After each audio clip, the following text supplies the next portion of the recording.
नमस्कार, यो news 24 television 8 बजेको न्यूज बुलेटिनमा स्वागत छ। काठमाडौँ सम्पदाहरूले सुसज्जित शहर हो। सम्पदाको संरक्षण गर्नु राज्यको कर्तव्य पनि हो। देशको पहिचान, संस्कृति र इतिहासको जगेर्ना गर्नु स्थानीयदेखि संघीय सरकार समेतको दायित्व बन्छ। तर काम ठीक उल्टो हुने गरेको देखिन्छ। काठमाडौँमा सम्पदाको संरक्षण होइन, विनाश हुन थालेको छ। बसन्तपुर काठमाडौँको मुटु हो। यो मुटुमाथि कैँची चलाउने काम भएको छ। विश्व सम्पदा सूचीमा सूचीकृत बसन्तपुर दरबार क्षेत्रको डबलीमा यति बेला कङ्क्रिटको संरचना बनाइएको छ। त्यो पनि स्थानीयको असहमतिका बीचमा। त्यति मात्र होइन, पुरातत्व विभागले कङ्क्रिटको संरचना नबनाउन निर्देशन दिँदै पनि त्यसको पालना भएको छैन। काठमाडौँ महानगरपालिकाको यस्तो कदमप्रति स्थानीयवासी असन्तुष्ट मात्र होइन, आन्दोलित पनि बनेका छन्। महानगरले आफ्नो काम तत्काल सच्याउनुपर्छ। स्थानीयले उठाएको सही आवाजको कदर हुनुपर्छ। सम्पदा संरक्षण गर्ने निकायहरू नै गैर जिम्मेवार हुनु अशोभनीय मात्र होइन, आपत्तिजनक विषय पनि हो। यता स्थानीय निर्वाचनको सरगर्मी बढ्न थालेको छ। राजनैतिक दलहरूमा सम्भावित उम्मेदवारबारे चर्चा र लबिङ पनि स्वाभाविक रूपमा बढ्दो छ। तर पछिल्ला वर्षहरूमा नेपालमा निष्ठा, विचार र कार्यक्रमका आधारमा निर्वाचनका लागि उम्मेदवार छनौट गरिने विषय प्राथमिकतामा पर्न नसकेको तीतो यथार्थ छिपेको भने पक्कै पनि छैन। राजकीय पदमा होस् वा जनप्रतिनिधिमा क्षमता होइन, पहुँचका आधारमा निर्णय हुने गरेको छ।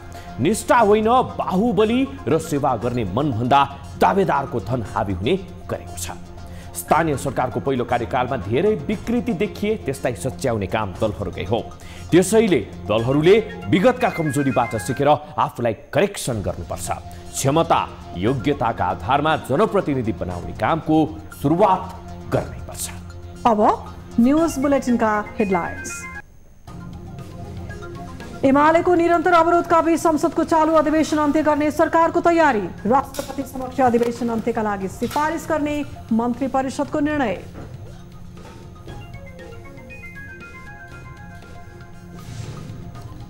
पुरातत्व विभागको निर्देशन विपरीत बसन्तपुरमा कङ्क्रिटको संरचना बनाउने महानगरको निर्णय विवादित। जिम्मेवार निकायको गैर जिम्मेवारी प्रवृत्तिका कारण सम्पदा जोखिममा। इटा निकालेर यसरी ढलान गरेर कङ्क्रिटको गरेर राख्न लागेकोमा मात्र हाम्रो विरोध हो।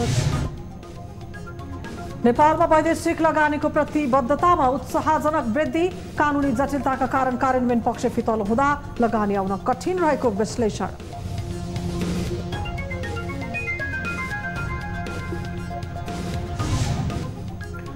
मृगौला रोगीको संख्या बढिरहँदा प्रत्यारोपणको आवश्यकता चुलियो। अङ्गदानको कानुनी जटिलताका कारण समस्या भएकोले सहज बनाउनु पर्ने सुझाव। मस्तिष्क मृत्यु भनेर डाक्टरको टिमले भन्यो भने अङ्गदान गर्नुपर्छ। र खेलाडी अनुबन्धको विषयमा ए डिभिजन क्लब र एनएचएल बीचको विवाद पेचिलो बन्दै। दुवै पक्षको अडानका कारण प्रतियोगिता प्रभावित हुने जोखिम बढ्यो। हामीले कुनै पनि खेलाडीलाई मद्दतमा पार्न चाहेका होइनौँ। हामीले विधि र विधान अनुसार चल्नुपर्छ।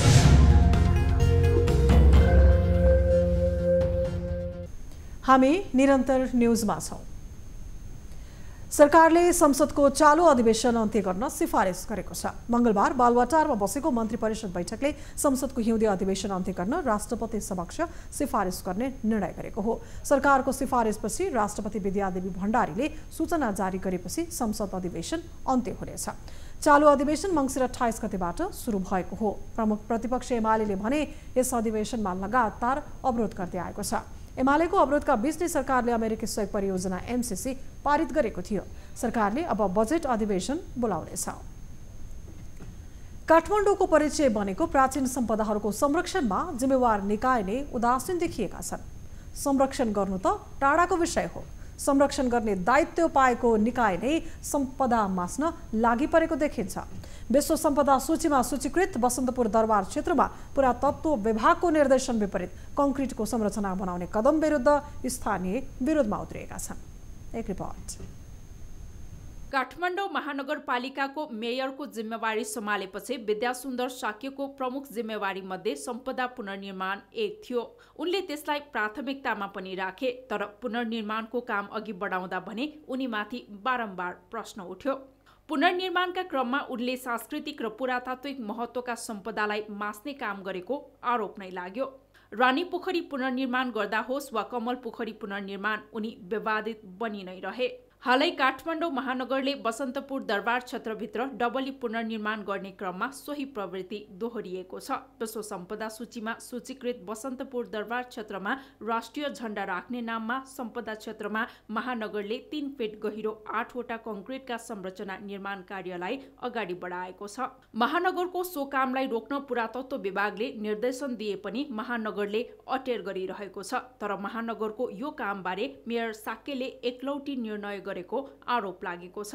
उपमेयर हरिप्रभा खड्गीले आफूलाई यस विषयमा थाहै नभएको बताइन्। काठमाडौँ महानगरपालिकाको उपप्रमुख छु। अब यो विषयमा मलाई नै जानकारी छैन। एक त जानकारी दिइराख्नुपर्ने यस्तो ठाउँमा चाहिँ बनाउनु हुन्छ हुँदैन भन्ने कुरा त आफैले विचार गर्ने हो। त्यो महानगरले सांस्कृतिक सम्पदाको रूपमा रहेको बसन्तपुर डबलीलाई जथाभावी प्रयोग गरेको भन्दै सम्पदा क्षेत्र जोगाउनेहरू महानगरको कदमको विरोधमा अघि सरेका छन्। काठमाडौँ महानगरपालिकाले अझ पनि जबरजस्ती तपाईलाई चाहिँ यो ठाउँमा पोल गाड्ने हिसाबमा फेरि तपाईलाई राति आएर चाहिँ दुःख दिइरहेको स्थिति हो। त्यो कारणले गर्दाखेरि अब आज हामी अन्तिम कुर्दैछौँ र महानगर आफैले नै रियलाइज गरेर यो सच्याउनु पर्छ भन्ने धारणाहरू चाहिँ हामीले चाहिँ सम्बन्धित जनप्रतिनिधिहरूलाई पनि पोखिरहेको छौँ। यस्ता खालका जुनसुकै किसिमका चाहिँ कङ्क्रिटका संरचनाहरूले भोलिका दिनमा विश्व सम्पदा क्षेत्रलाई चाहिँ गर्न सक्ने प्रतिकूल प्रभावहरूले चाहिँ अप्ठ्यारोमा पर्न सक्ने अवस्था हुन्छ। पटक पटक काम रोक्न अनुरोध गर्दा समेत महानगरले निर्माण कार्य नरोकेकाले स्थानीयले अवरोध नै पुर्याएका छन्। पिल्लर उठाएर अनि यो नेपाली झण्डा राख्ने भन्यो होइन। यो सम्पदा विश्व सम्पदामा चाहिँ पर्नेमा चाहिँ यो पिल्लर ढलानै गर्नु हुँदैन। इँटा निकालेर यसरी ढलान गरेर कङ्क्रिटको गरेर राख्न लागेकोमा मात्र हाम्रो विरोध हो। काठमाडौँका सम्पत्तिहरू भनेकै सम्पदाहरू हुन्। त्यसमाथि पनि विश्व सम्पदा सूचीमा सूचीकृत धरोहरहरूको संरक्षणमा देशभित्रका मात्र नभई अन्तर्राष्ट्रिय निकायहरूले पनि चासो राख्दै आएका छन्। तर यसको संरक्षणको महत्त्वपूर्ण दायित्व बोकेको महानगरपालिकाले बसन्तपुर दरबार क्षेत्रमा देखाएको ज्याजतीले अहिले धेरैको ध्यान तानेको छ। क्यामेरामा अशोक मानन्दरका साथ टिभी जर्नलिस्ट अनुला महर्जन, काठमाडौँ। सम्पदा मास्दै सरकार, यस सम्बन्धी विस्तृत रिपोर्ट यसपछि प्रसारण हुने कार्यक्रम सीधा कुरा जनतासँगमा हेर्न सक्नुहुनेछ। अब बाँकी न्युज। प्रमुख प्रतिपक्षी नेकपा एमाले आसन्न स्थानीय तहको निर्वाचनमा उम्मेदवार सिफारिसको विधि र प्रक्रियालाई पारित गरेको छ। मंगलबार भक्तपुरमा बसेको एमाले केन्द्रीय सचिवालयको बैठकले उम्मेदवार सिफारिसको विधि र प्रक्रियालाई पारित गरेको र मापदण्डका विषयमा भने केन्द्रीय कमिटीले निर्णय गर्ने प्रचार विभाग प्रमुख पृथ्वी सुब्बा गुरुङले जानकारी दिएका छन्। उनका अनुसार वडा अध्यक्ष र सदस्यहरूको सिफारिस वडा कमिटीबाट गर्ने र जिल्ला कमिटीले त्यसमा आवश्यक निर्णय गर्ने विधि तय गरेको छ। त्यस्तै गाउँपालिका अध्यक्ष र उपाध्यक्ष तथा नगरपालिकाका मेयर र उपमेयरको सिफारिस जिल्ला कमिटीले गर्ने र निर्णय प्रदेश कमिटीले गर्नेछ। त्यस्तै महानगरपालिका र उपमहानगरपालिकाका मेयर तथा उपमेयरको टुङ्गो केन्द्रले लगाउने र त्यसको सिफारिस जिल्ला र प्रदेश कमिटीले गर्नेछ। बैठकले चैत 9 र 10 गते बस्ने केन्द्रीय बैठकमा अध्यक्ष केपी ओलीले राजनीतिक प्रतिवेदन पेश गर्ने निर्णय पनि गरेको छ।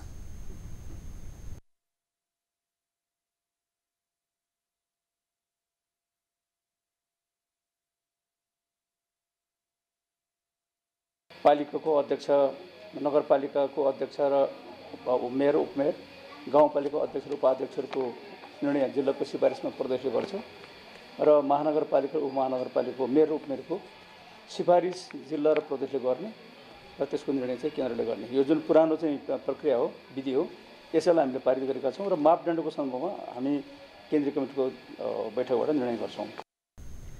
बैठकले निर्वाचन विभाग गठन पनि गरेको छ भने स्थानीय तहको निर्वाचन केन्द्रित घोषणापत्र निर्माणलाई अघि बढाउने निर्णय पनि गरेको छ। एमालेको पोलिट ब्युरो बैठक चैत्र 7 गते बस्ने र 13 गते स्थायी कमिटी बैठक बस्ने बताइएको छ।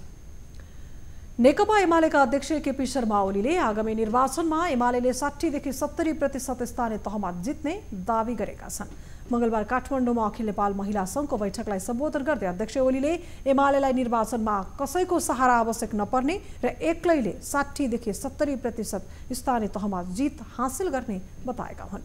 त्यस्तै अध्यक्ष ओलीले कम्युनिस्ट नाम राख्दैमा वास्तविक कम्युनिस्ट हुन नसक्ने टिप्पणी गर्दै त्यसका लागि आवश्यक विचारमा स्पष्टता हुनुपर्ने जिकिर गरे। उनले केही बुद्धिजीवीले कम्युनिस्टहरू नमिले समाप्त हुने भनेकोमा आपत्ति जनाउँदै कम्युनिस्ट एकता बेकारको कुरा भएको तर्क गरे। ताजा जनादेशमा जाने कुरालाई प्रतिगमन भन्दै केही स्वार्थी तत्त्वहरू लागेको र उनीहरू अहिले पतन भएको ओलीको भनाइ छ। एमाले अध्यक्ष ओलीले सत्ता गठबन्धनलाई कम्युनिस्ट विरोधी शक्तिको संज्ञा दिँदै परमादेशी र जनादेशी शक्तिबीच लडाईँ भइरहेको पनि बताएका छन्। उनले वर्तमान सरकारका कारण राष्ट्रियता नै खतरामा परेको आरोप लगाउँदै परिवर्तन अपरिहार्य रहेको समेत बताए।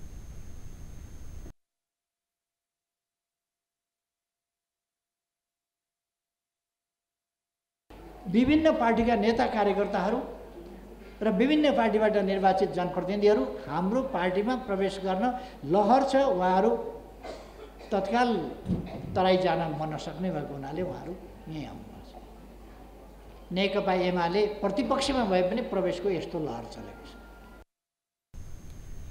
ओलीले महिलाको समान अधिकार र सहभागिताको विषयलाई एमालेले नै अघि बढाएको दाबी गरे। सबै तहमा महिलाको 33% अवधारणा पनि महिला सङ्घले नै ल्याएको उनको भनाइ छ। हामी निरन्तर न्युजमा छौं। स्थानीय तहको निर्वाचन नजिकिएसँगै नेताहरूको घर तथा पार्टी कार्यालयहरूमा बाक्लो भिड लाग्न थालेको छ। यसरी नेताहरूलाई व्यस्त बनाउने जमात हुन् स्थानीय निर्वाचनका आकांक्षीहरू। यो अवस्था बढेसँगै सम्भावित उम्मेदवारहरूको बारेमा चर्चा चल्ने क्रम पनि बढिरहेको छ। विगतको अनुभव हेर्दा जसले केन्द्रमा पहुँच पुर्याउन सक्छ उसैले टिकट पाउने गरेको देखिन्छ। यसपटक पनि दलहरूले उम्मेदवार छान्ने मापदण्ड पूरा गरेका छैनन्, जसका कारण योग्य व्यक्ति पाखा लाग्ने सम्भावना वात्तै बढेको छ। एक रिपोर्ट।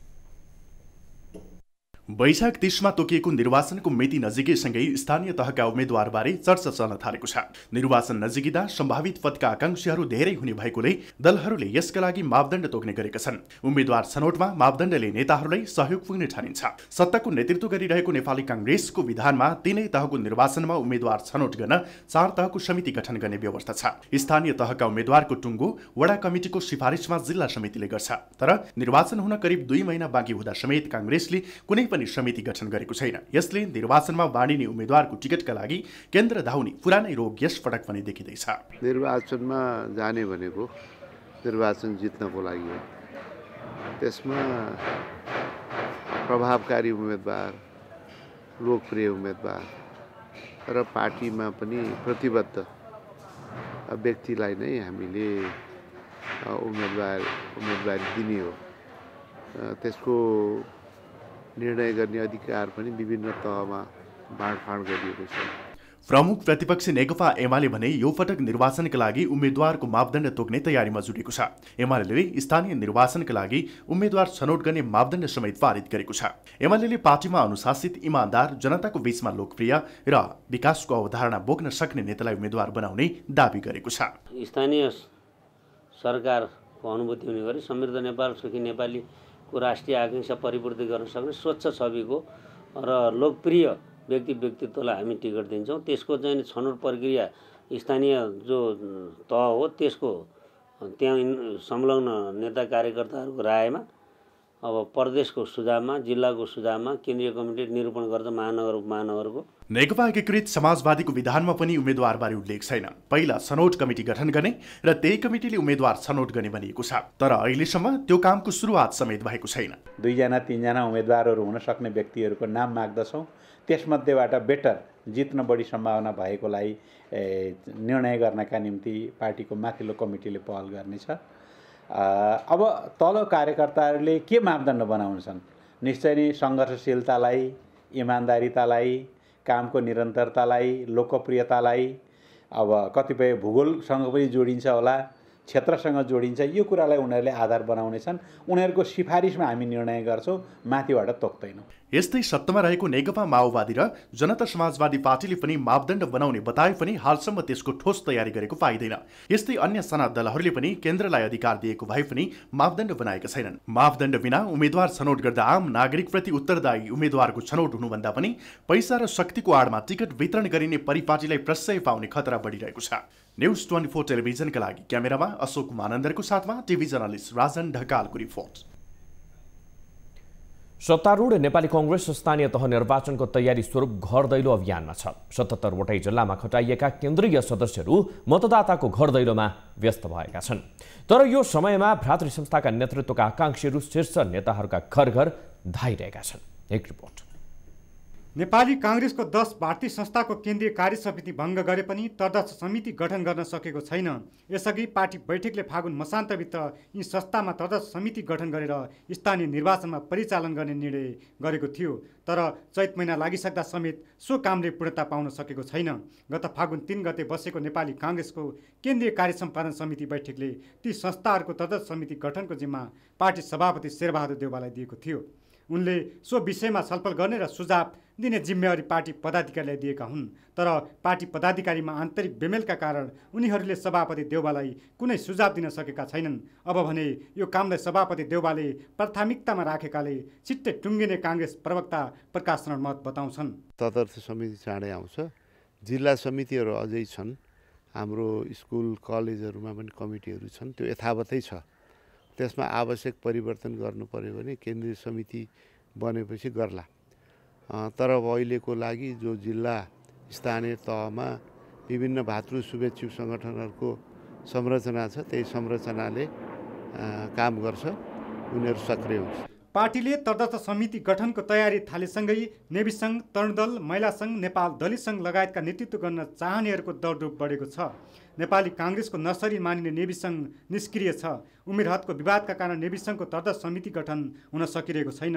नेवी सङ्घपछि मुख्य मानिएको तरुण दल र महिला सङ्घमा पनि नेतृत्व विहीन नै छ। नेवी सङ्घ लगायत भारतीय संस्थाका नेता कार्यकर्ताहरू फागुन 3 गतेको निर्णय बमोजिम तत्काल तटस्थ समिति गठनको माग गरिरहेका छन्। पार्टीले खटनपटनको जिम्मा पनि लागेको छ जस्तो लाग्छ मलाई। अब मुख्यतः केन्द्रीय समितिको कुरामा चाहिँ पार्टीले गृह कार्य गरेर चाँडोभन्दा चाँडो टुङ्ग्याउनु पर्ने हो। उहाँहरूले निर्णय गर्ने बेलै के अरे फागुन मसान्तभित्र टुङ्ग्याउने भनेर लेख्नुभयो, तर त्यो टुङ्गिन सकेको छैन। यद्यपि यो 2-4 दिनभित्र टुङ्गिन्छ होला भन्ने विश्वास चाहिँ हामीले राखेका छौँ। यथाशक्य चाँडोभन्दा चाँडो भातृ संस्थाको नेतृत्व चाहिँ दिनुपर्छ। नेपाल प्रजातन्त्र सेनानी सङ्घ, नेपाल किसान सङ्घ, नेपाल आदिवासी जनजाति सङ्घ, नेपाल लोकतान्त्रिक अपाङ्ग सङ्घ, नेपाल तामाङ सङ्घ, नेपाल ठाकुर समाज र नेपाल भूतपूर्व सैनिक सङ्घका केन्द्रीय समितिमा पनि नयाँ कमिटीको खोजी भएको हो। यी संस्था नेतृत्वका आकांक्षीहरूले शीर्ष नेताहरूको घर घरमा धाउँदा फेरि विगतमा जस्तै राम्रो भन्दा पनि हाम्रो व्यक्ति नै अगाडि आउने खतरा बढेको हो। यस्तोमा सक्षम व्यक्तिलाई नेतृत्व दिने जिम्मेवारी सभापति देउवाको काँधमा आएको छ। यो जिम्मेवारीमा देउवा कसरी प्रस्तुत हुन्छन् भन्ने यथार्थ केही समयमा खुल्नेछ। नेपालमा मृगौला रोगीहरूको संख्या दिनानुदिन बढिरहेको छ। वार्षिक 3000 जनाले मृगौला प्रत्यारोपण गर्नुपर्ने अवस्था छ। तर कानुनी जटिलताका कारण नेपालमा मृगौला प्रत्यारोपण असहज बनिरहेको छ। अर्कोतिर अङ्गदानको व्यवस्था भए पनि दान गर्नेको संख्या नगण्य हुँदा अधिकांश मृगौला रोगी समस्यामा परेका छन्। एक रिपोर्ट। नेपालमा मृगौला रोगीहरूको एकिन तथ्याङ्क नभए पनि यो संख्या बढिरहेको छ।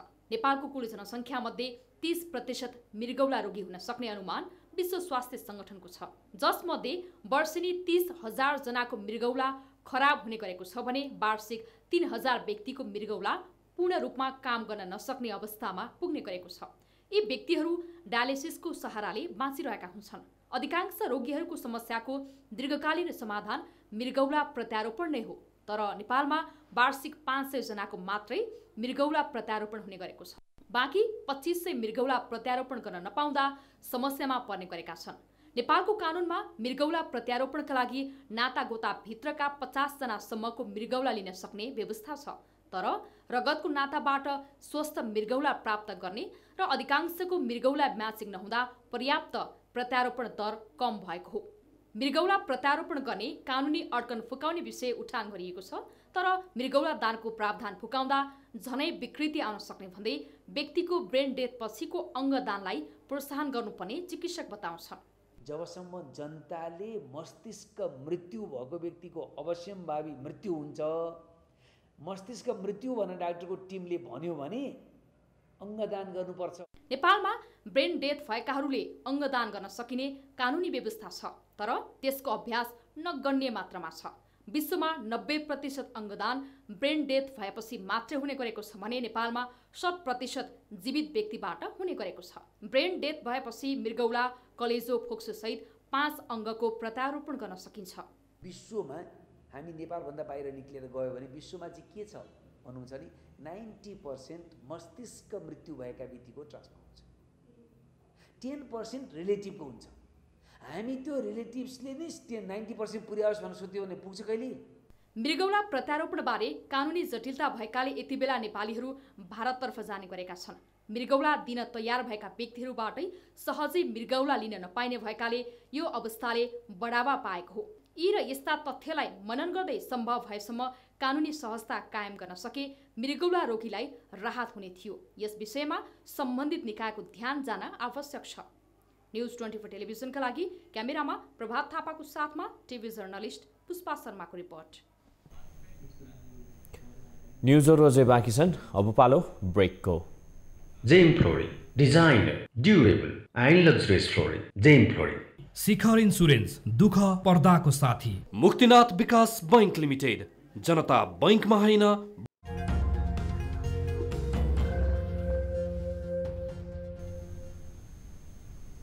हामी निरन्तर न्युजमा छौँ। कोरोना महामारीको समय होस् वा त्यसभन्दा अघिका आर्थिक वर्षहरू नै नेपालमा हरेक वर्ष थुप्रै वैदेशिक लगानीको प्रतिबद्धता आउने गर्दछ, तर ती प्रतिबद्धता व्यवहारमा लागू भने हुन सकेको छैन। नेपालको झन्झटिलो कानुनी प्रक्रिया र जिम्मेवार निकायमा हुनेको कमजोर इच्छा शक्ति नै यस्तो समस्या आउनुको मूल कारण रहेको आरोप लाग्ने गरेको छ। एक रिपोर्ट। कोरोना महामारी लहरका कारण विश्व अर्थतन्त्र नै प्रभावित बन्यो, जसबाट नेपालको अर्थतन्त्र पनि अछुतो रहन सकेन। कोरोनाले थिलथिलो पारेको अर्थतन्त्रलाई उकास्नका लागि नेपाललाई ठूलो लगानी आवश्यक हुन्छ। त्यो लगानी वैदेशिक लगानीका रूपमा आउने विकल्प रहन्छ, तर पछिल्लो समय नेपालमा वैदेशिक लगानी भित्रिन सकेको छैन। आशालाग्दो रूपमा लगानीका प्रतिबद्धताहरू आउने, तर लगानी भित्रिँदा भने निराशाजनक अवस्था हुने नियति अझै पनि उस्तै छ। देशमा विद्यमान प्रशासनिक झन्झटदेखि राजनीतिक अस्थिरताको असर वैदेशिक लगानीमा परेको बुझ्न कठिन छैन। स्वदेशी लगानीकर्ताहरू नै लगानी गर्ने वातावरण नभएको अवस्थामा विदेशी लगानीकर्ताहरूलाई झनै वातावरण नभएको बताउँछन्। हाम्रो आन्तरिक लगानीकर्तालाई नि एउटा आश्वासन चाहिँ छैन कि तपाईँको यो देशमा लगानी गर्दाखेरि म के गर्न सक्छु, म 5 वर्षसम्म यो नीति यो यही रहन्छ भनेर हामीलाई नै थाहा नभएपछि अनि विदेशी लगानीकर्ताहरूले जहिले पनि लगानी गर्दाखेरि त्यो देशको स्टक मार्केटको इन्डेक्स हेर्छ कि हैन, त्यो स्टक मार्केटको इन्डेक्स त्यहाँको जनताले लगानी गर्नलाई नडराएपछि त विदेशीहरू आएर लगानी गर्न डराउँदैन। चालु आर्थिक वर्षको पहिलो 8 महिनामा वैदेशिक लगानीको प्रतिबद्धता उत्साहजनक छ। गत आर्थिक वर्षको तुलनामा चालु आर्थिक वर्षको माघ मसान्तसम्ममा लगानी प्रतिबद्धता 1.5 गुणा भन्दा धेरै भएको हो। उद्योग विभागमा 601 खर्ब रुपैयाँको लगानी प्रतिबद्धता आएको छ भने लगानी बोर्डमा 73 अर्ब बराबरको लगानी प्रतिबद्धता आएको छ। यो लगानी प्रतिबद्धता गत आर्थिक वर्षको तुलनामा 158% बढी हो। लगानी बोर्डमा दर्ता भएका 2वटा ठूला योजना र उद्योग विभागमा दर्ता भएका उद्योगको संख्या 5378 पुगेको छ। हरेक आर्थिक वर्षमा सरकारले नेपालमा ठूलो मात्रामा वैदेशिक लगानी भित्र्याउने लक्ष्य लिए पनि व्यवहारमा त्यो कार्यान्वयन हुन सकेको छैन। यही कारण पनि लगानीको प्रतिबद्धता कागजमा मात्र सीमित हुने गरेको छ। बेला बेलामा चाहिँ लगानी सम्मेलन चाहिँ हुन्छ। लगानी सम्मेलनको बडा ब्यान्ड वेगन चाहिँ तपाईँको ल यदि लगानी कमिटमेन्ट भयो भने त्यो कमिटमेन्ट भएको लगानी आयो कि आएन कसैलाई मतलबै हुँदैन। त्यसैले त्यो जहाँ कमिटमेन्ट भएको छ लगानीको लागि त्यसलाई पर्सुएसन गर्नु पऱ्यो, त्यसलाई चाहिँ फलोअप गर्नु पऱ्यो, किन आएन, के कारणले आएन होइन। अब यहाँ चाहिँ ठुल्ठुलो होटेलमा चाहिँ सम्मेलन गर्दाखेरि, अन्तर्राष्ट्रिय सम्मेलन गर्दाखेरिमा चाहिँ त्यो लगानीको लागि कमिटमेन्ट प्रतिबद्धता आउने, तर त्यो प्रतिबद्धता कार्यान्वयन नहुने त्यो किसिमको स्थिति छ। नेपालले प्रत्यक्ष वैदेशिक लगानी स्वीकार्न थालेको 3 दशक हुन लागिसक्यो। अनुभव पुरानो भए पनि वैदेशिक लगानी प्राप्तिमा नेपालको अवस्था अन्य देशको तुलनामा कमजोर नै छ। साथै पछिल्लो समय लगानीको वातावरण सुधार, लगानीको सुरक्षा, प्रतिफलको सुनिश्चितताका विषयमा सरकार प्रष्ट हुन नसक्दा लगानीको प्रतिबद्धता व्यवहारमा आउन नसकेको बुझ्न कठिन छैन। अमेरिकाबाट ल्याइएका उन्नत जातको 6वटा साँढे यति बेला पोखरा महानगरपालिका वडा नम्बर 15 भेडी फारम स्थित क्वारेन्टिनमा राखेको 20 दिन पूरा भएको छ। अमेरिकाबाट 7 साँढे नेपाल ल्याइए पनि 1 साँढेलाई भने काठमाडौँमै राखिएको छ। Nepal livestock centre NLSE परियोजना मार्फत ल्याइएका ती साँढे हस्तान्तरण नभइसकेको र अहिले क्वारेन्टिनमा रहेका कारण कार्यालयमा दाखिला भएको छैन। गर्मी भएको अवस्थामा अटोमेटिकली पानीको सावरहरू सप्लाई गरेर तिनीहरूलाई कुलिङ सिस्टमको व्यवस्था गरिएको छ। त्यही किसिमको भेन्टिलेसनहरूको व्यवस्था गरिएको छ र त्यो गर्दाखेरि तिनीहरूलाई तापक्रम उचित हुने किसिमको पङ्खाहरूको पनि व्यवस्था गरिएको छ। त्यो गर्दाखेरि जस वातावरण एडजस्ट गर्न सकिन्छ जस्तो मलाई लाग्छ र बिस्तारै एडप्ट पनि हुँदै जान्छन् र केही समय गाह्रो हो, त्यसपछि एडप्ट भइसकेपछि त यो वातावरणमा एकोमोडेट हुन्छ। साढेको उमेर नपुगिसकेकाले 18 महिनाको पुगेपछि मात्र प्रयोगमा ल्याउन सकिनेछ। अमेरिकाबाट ल्याइएका साढेका सन्तानले दैनिक 20 देखि 30 लिटरसम्म दूध दिनेछन्। वातावरणीय हावापानी नमिल्ने हुँदा स्वचालित सावर तथा पंखाको व्यवस्था गर्दै चिस्यान गर्ने प्रविधिको समेत जडान गरिएका कारण साढेलाई पोखराकै वातावरणमा राख्न सकिनेछ। अमेरिकाबाट ल्याइएको साढेलाई नेपालका साढेको भन्दा बढी हरियो घाँस दिनुपर्ने र रेखदेख बढी गर्नुपर्ने कर्मचारी बताउँछन्। आधी पराल आधी घाँस, यिनीहरूलाई चाहिँ आधी पराल भन्दा पनि आधी बढी नै घाँस चाहिन्छ। 3 भाग घाँस चाहिन्छ, 1 भाग पराल हजुरको यिनीहरूलाई। यसअघि जङ्गबहादुर राणाको पालामा नेपालमा जर्सी र होलिस्टिन जातका साँडे ल्याइएको थियो। त्यसपछि हालसम्म यसरी कुनै पनि साँडे नेपालमा विदेशबाट ल्याइएको छैन। अब हेल्थ न्यूज।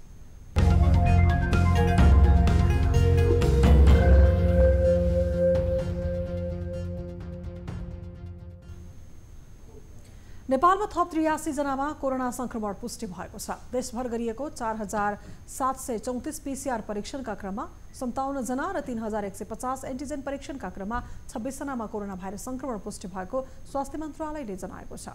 मंगलबार पनि कोरोनाका कारण कसैको पनि मृत्यु नभएको मन्त्रालयले जानकारी दिएको छ। त्यस्तै थप 130 संक्रमित निको हुँदा हालसम्म नेपालमा 9,61,348 जना निको भएका छन्। हाल नेपालमा 4746 सक्रिय संक्रमित आइसोलेसनमा र 106 जना क्वारेन्टिनमा रहेको मन्त्रालयले जनाएको छ। अब business news. Nepal life insurance कम्पनीले नयाँ जीवन बिमा योजना ल्याएको छ। मंगलबार कम्पनीले नेपाल लाइफ अनमोल जीवन योजना ल्याएको हो। अभिकर्ताले यो जीवन बिमा योजनाबाट धेरै लाभ लिन सकिने बताइएको छ।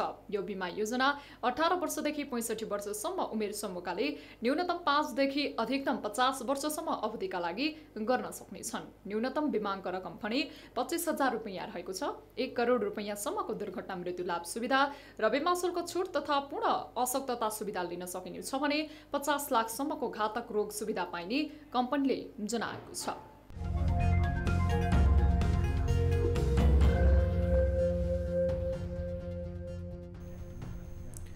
हामी निरन्तर न्यूजमा छौं। अब स्पोर्ट्स न्यूज।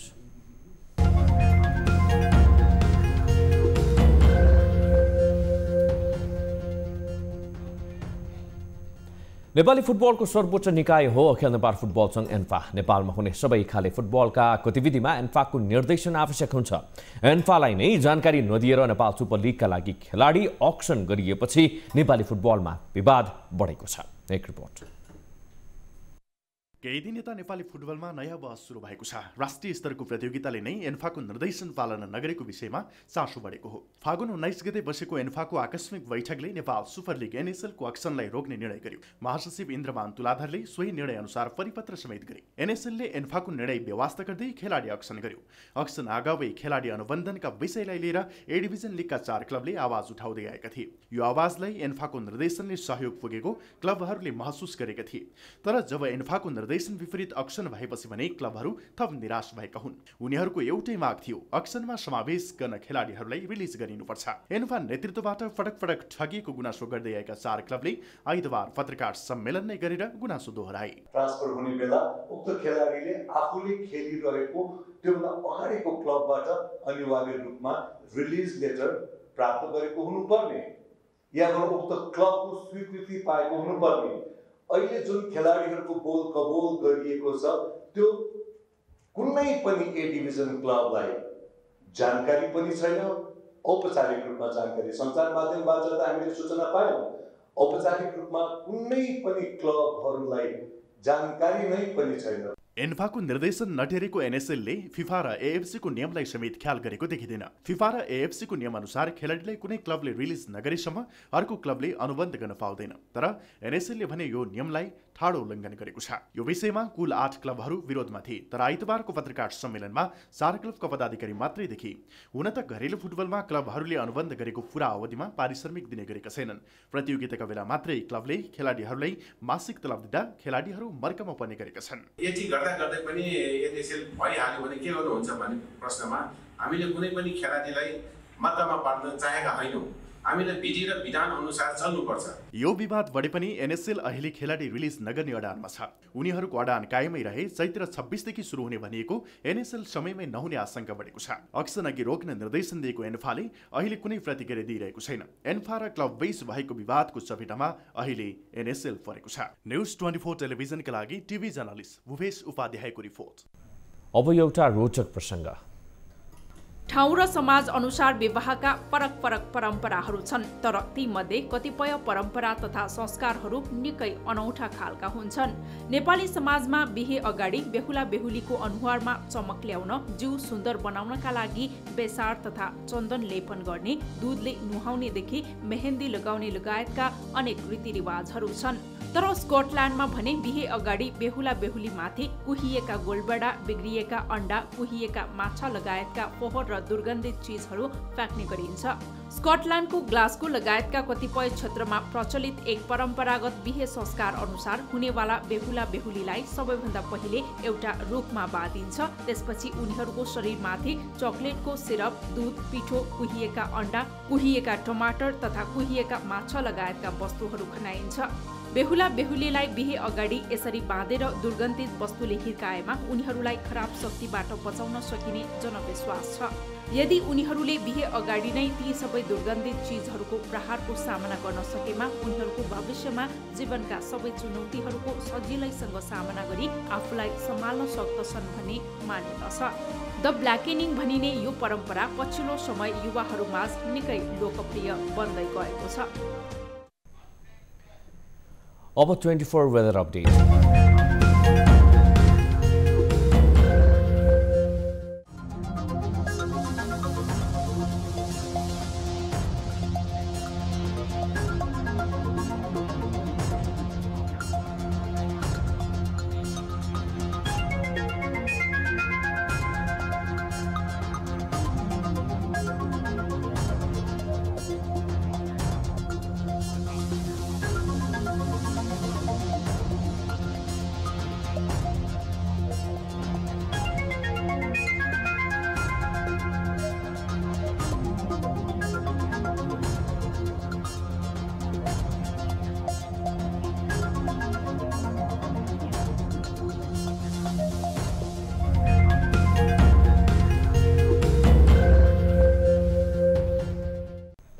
न्यूज बुलेटिनको अन्त्यमा पुनः हेडलाइन्स।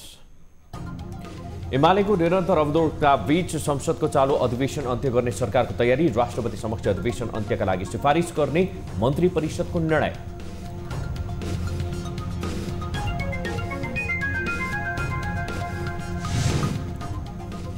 पुरातत्व विभागको निर्देशन विपरीत बसन्तपुरमा कंक्रिटको संरचना बनाउने महानगरको निर्णय विवादित, जिम्मेवार निकायको गैर जिम्मेवार प्रवृत्तिका कारण सम्पदा इटा निकालेर यसरी ढलान गरेर कंक्रिटको गरेर राख्न लागेकोमा मात्र हाम्रो विरोध हो। नेपालमा वैदेशिक लगानीको प्रतिबद्धतामा उत्साहजनक वृद्धि, कानुनी जटिलताका कारण कार्यान्वयन पक्ष फितलो हुँदा लगानी आउन कठिन रहेको विश्लेषण।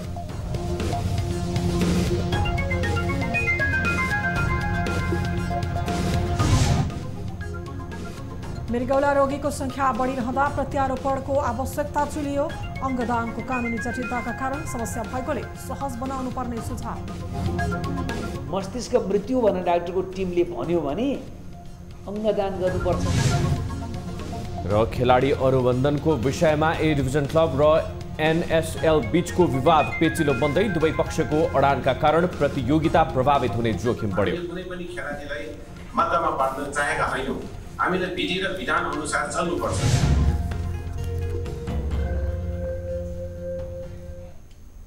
बेलुका 8 बजेको न्युज बुलेटिन अहिलेलाई यति नै। ताली र गालीका लागि हामीले सोधेको प्रश्नको अन्तिम नतिजा यसपछि प्रसारण हुने कार्यक्रम सीधा कुरा जनतासँगमा हेर्न सक्नुहुनेछ।